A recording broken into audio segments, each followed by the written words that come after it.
তোমরা সবাই কেমন আছো? আশা করি অনেক ভালো আছো। ইমো ব্যবহার করে না, যারা অ্যান্ড্রয়েড ফোন ব্যবহার করে ইমো ব্যবহার করে না, এমন ব্যক্তি খুঁজে পাওয়া খুব দুষ্কর। কিন্তু আমরা অনেক সময় ইমোতে অনেক ধরনের প্রতারণার শিকার হয়ে থাকি। সাপোজ কোনো একজন ব্যক্তি কোনো একটা ছবি পাঠিয়ে বলছে, ডিলিট করে দিয়ে বলে আমি আর ছবি দেইনি বা কোনো ভিডিও দেইনি। এক্ষেত্রে আজকে আপনাদেরকে এমন কিছু গোপনীয় সেটিং বা সিস্টেম দেখিয়ে দেবো, যার মাধ্যম দিয়ে আপনারা সমস্ত যে ডকুমেন্টসগুলো আছে সেগুলো ফিরিয়ে আনতে পারবেন। যার সঙ্গে চ্যাট করেন না কেন, 1 বছর 2 বছর আগেও যদি চ্যাট করে থাকেন, তাহলে যে চ্যাটগুলো বা যে ভিডিওগুলো বা যে ছবিগুলো ডিলিট হয়ে গেছে আপনার ফোন থেকে, আপনি ইচ্ছে করলে সেই ভিডিও বা অডিওগুলো বা যেই ছবিগুলো ফিরিয়ে আনতে পারবেন খুব সহজেই। এখন আপনাদের এমন কিছু গুরুত্বপূর্ণ সেটিংস সম্পর্কে আপনাদের কিছু ধারণা দেব, যেগুলো আপনারা দেখে অবাক হয়ে যাবেন। এগুলো দেখতে অবশ্যই ভিডিওটি প্রথম থেকে শেষ পর্যন্ত দেখবেন, তাহলে অবশ্যই এগুলো আপনারা শিখতে পারবেন। এখন আমি আপনাদেরকে এমন কিছু সেটিং সম্পর্কে এখন দেখাবো।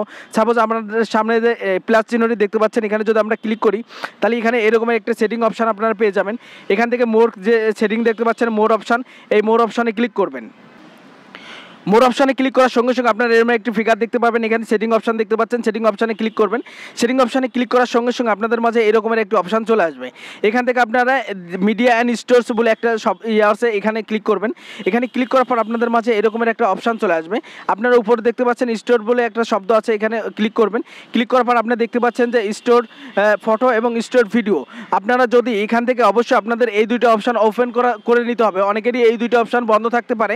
এই দুইটা অপশান ওপেন করলে কি হবে, যখন কোনো ব্যক্তি আপনার কাছে কোনো ছবি বা ভিডিও বা অডিও পাঠাবে, তখনই এই অডিও বা ভিডিও বা ছবি আপনার গ্যালারিতে সেভ হয়ে যাবে বা আপনার ফোনে সেভ হয়ে যাবে, অটোমেটিক সেভ হয়ে যাবে। এখন যদি কোনো ব্যক্তির ছবি পাঠানোর পরেও ডিলিট করে দিয়ে যায়, তাহলে এই ছবিগুলো বা এই ভিডিওগুলো আপনার ফোনে সবসময়ের জন্য থেকে যাবে।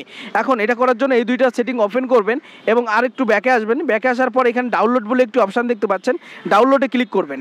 ডাউনলোডে ক্লিক করার পর আপনারা যদি মোবাইল ডাটা ব্যবহার করেন, তাহলে অবশ্যই মোবাইল ডাটা থেকে টিক মার্ক দিয়ে দেবেন, এবং যদি ওয়াইফাই ব্যবহার করে কারোর সাথে কথা বলেন, তাহলে অবশ্যই ওয়াইফাই দিয়ে দেবেন। এগুলো দিলে কি হবে, এগুলো দিলে আপনার যখন নেট কালেকশনটি ওপেন থাকবে এবং যার সঙ্গে চ্যাট করবেন, যখন কেউ ভিডিও বা অডিও ছবি পাঠাবে, সঙ্গে সঙ্গে এসে আপনার গ্যালারিতে সেভ হয়ে যাবে। এবং দ্বিতীয়ত আরেকটি সেটিং যেটা আপনাদেরকে দেখাবো, যে সেটিং দেখে আপনি হয়তো বা অবাক হবেন, সেই সেটিংটা এখন আপনাদেরকে দেখাবো। আমরা আবার যদি আপনাদের প্রোফাইলে এইভাবে ব্যাকে চলে আসি, প্রোফাইলে আসার পরে আপনার আবার এখানে যে প্লাস চিহ্নটি আছে, আবার এখানে ক্লিক করবেন, আবার মোর সেটিংয়ে ক্লিক করবেন। মোর সেটিংয়ে ক্লিক করার পর আপনারা এখানে আবার সেটিংয়ে ক্লিক করবেন। সেটিংয়ে ক্লিক করার পর আপনাদের মাঝে এরকম আবার ফিগার চলে আসবে। ফিগার আসার পর আপনারা এখানে জেনারেল বলে একটি অপশান দেখতে পাচ্ছেন, জেনারেলে ক্লিক করবেন। জেনারেলে ক্লিক করার পর আপনারা এখানে একটি শব্দ দেখতে পাচ্ছেন যে ব্যাকআপ বলে একটি শব্দ রয়েছে। এই ব্যাকআপ সিস্টেমে এখানে ক্লিক করবেন। ব্যাকআপে ক্লিক করলে কি হবে, এখানে আপনি যত লোকের সঙ্গে চ্যাট করেছেন, যত লোকের সাথে ভিডিও দিয়েছেন বা অডিও দিয়েছেন বা ছবি দিয়েছেন, এখানে তার সমস্ত লিস্ট চলে আসবে। আমি যেহেতু আপনাদের এখানে যেহেতু নতুন অ্যাকাউন্টে করছি, তাই আমি এখানে শুধুমাত্র একটি যে নাম আছে সেই নামটি আমার এখানে শো করছে। আপনারা এখানে করবেন কি, যখন এখানে সমস্ত নাম চলে আসবে, আপনি যে নামটা ব্যাকআপ সিস্টেম করতে চান বা যে নামের যত ছবি ভিডিও এ পর্যন্ত যাবৎকালে এসেছে, সেই নামটি সিলেক্ট করবেন। সিলেক্ট করে অবশ্যই সেই জায়গাটা টিক মার্ক দিয়ে দেবেন। টিক মার্ক দেওয়ার পরে উপরে স্টার্ট বলে একটি অপশান দেখতে পাচ্ছেন, স্টার্টে ক্লিক করবেন। স্টার্টে ক্লিক করার সঙ্গে সঙ্গে দেখতে পাবেন যে আপনার এই সমস্ত ভিডিও বা অডিও বা ছবি এখানে ডাউনলোড হতে শুরু করবে। ডাউনলোড হয়ে আপনার গ্যালারিতে চলে আসবে। যদি আমাদের ভিডিওটি অবশ্যই আপনাদের ভালো থেকে লাগে, তাহলে অবশ্যই আমাদেরকে লাইক দিয়ে উৎসাহিত করবেন এবং আমাদের চ্যানেলে নতুন নতুন ভিডিও পেতে অবশ্যই আমাদের চ্যানেলটি সাবস্ক্রাইব করবেন। ধন্যবাদ।